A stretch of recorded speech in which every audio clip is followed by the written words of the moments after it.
Hey everyone, welcome back with another session of social studies. I hope you are doing well. So today we'll start a new chapter, that is the revolt of 1857.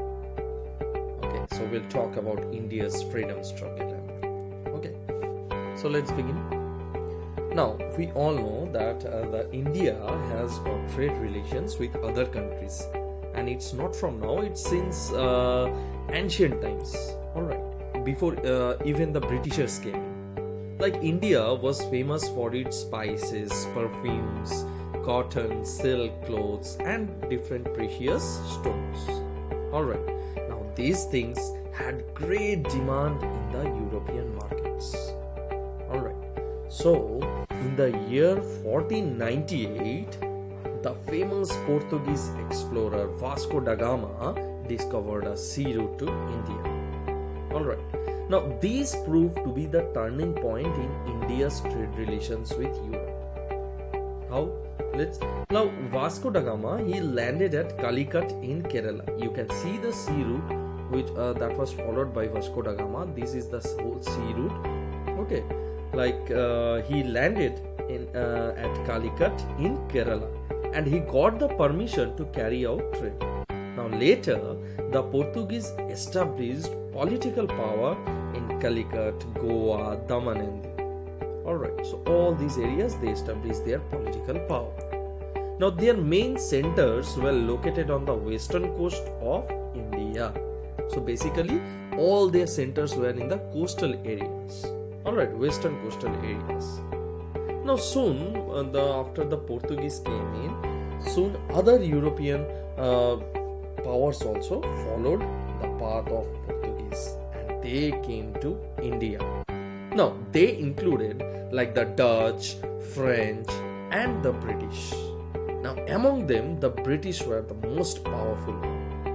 Now around 1600 AD, a group of 100 London-based merchants got the permission from the British Queen Elizabeth I, and they established the British East India Company. You can see the picture. This was the first British East India Company, which was like established at Surat. Alright, it was established in and around Surat. So their main trading center was like in Surat. So the Mughal emperor that time, it was Jahangir. So he gave them permission to open a factory at Surat.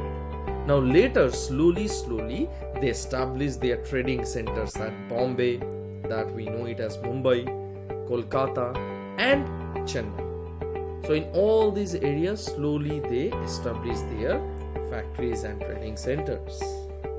Now, when we talk about the revolt of 1857, the first thing that comes up in mind, that's the Battle of Plassey. Now you can see the picture. This is the whole picture of the battle that was and in this battle, what happened? Let's see. Now in Bengal, the British disobeyed the rules given to them by the ruler Nawab Siraj-ud-Dowla. You can see the picture here. Like, he ordered the British not to build forts and take away the troops from Bengal. But as you know, the British refused it, and they declared war against Siraj-ud-Dowla. Alright. Though Siraj-ud-Dowla, along with his men, though they fought bravely, but he was defeated at Plassey in the year 1757. And this battle came to be known as the Great Battle of Plassey. Alright. Now after this battle, slowly and steadily, the British became very powerful in Bengal. Alright. They became very powerful in Bengal. Now there were many kingdoms in India. Alright. There were many kingdoms in India at that time, and the rulers often fought against each other. So the British took advantage of this situation, and they captured large parts of India. And they followed the policy of divide and rule. Ek ke saath aur ek ko marpit kara do, and you can rule them. So this was the cheapest policy you can call. Okay, so this way they captured large parts of India.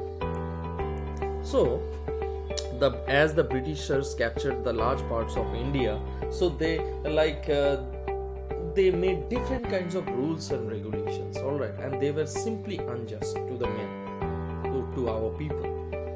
Okay, so the British were interested only in making money. So basically they were interested only in making money.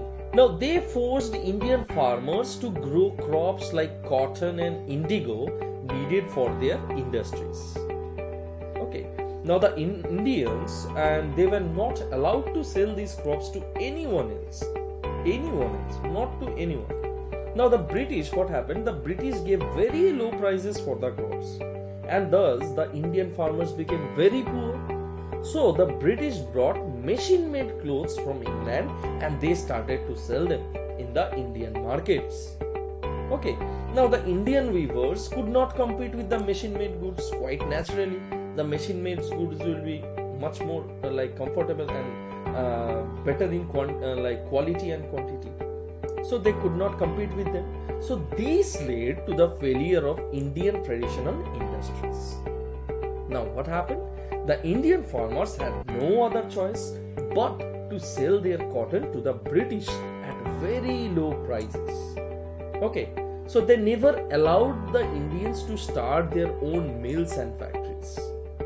Alright, now in the political field also, the British rule was unjust. Okay, now they passed unjust laws to attain political control over India. Alright, one such law was the Doctrine of Lapse, and this law was introduced by Lord Dalhousie, who was the Governor General from the year 1848 to 1856.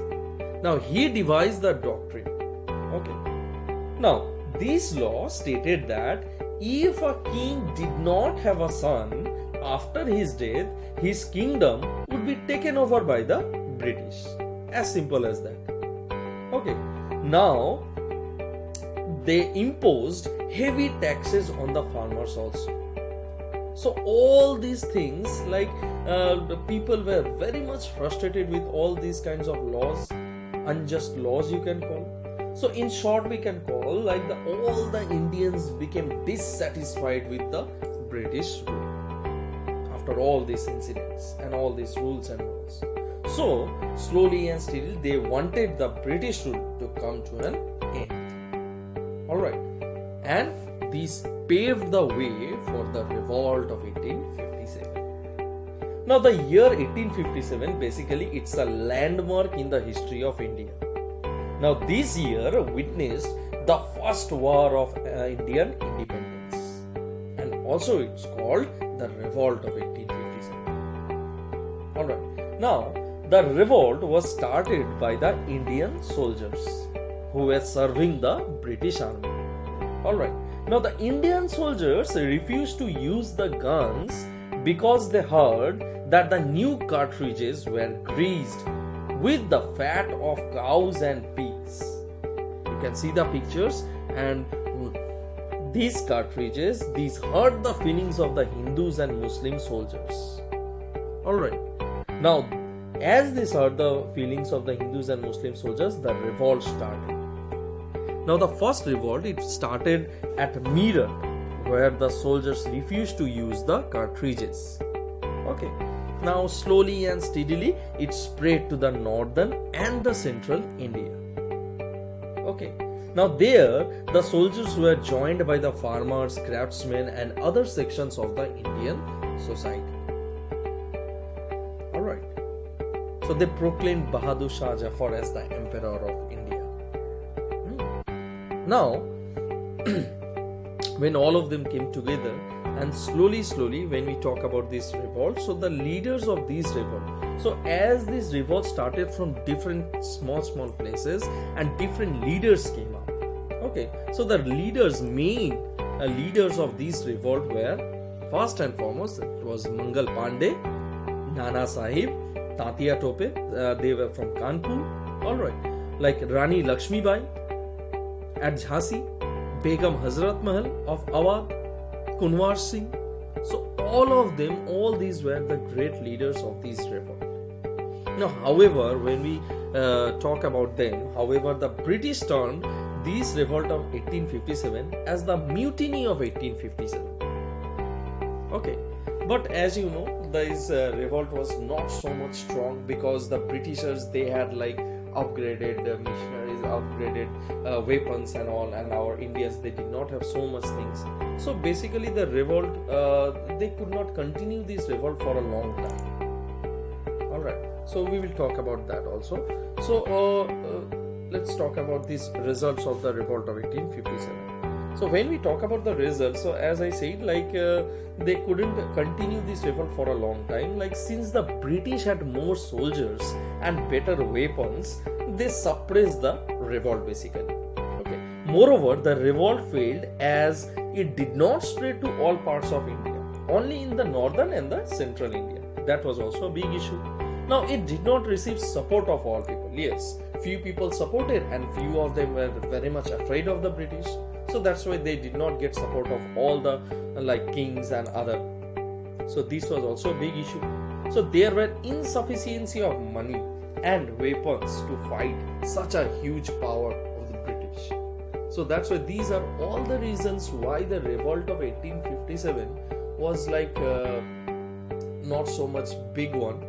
Alright, and it couldn't they couldn't continue it for a long time. These are all the reasons. Now after all this, what happened? Like however, the Indians considered it as the first war of independence. Like many Indians were killed or they were sent to jail.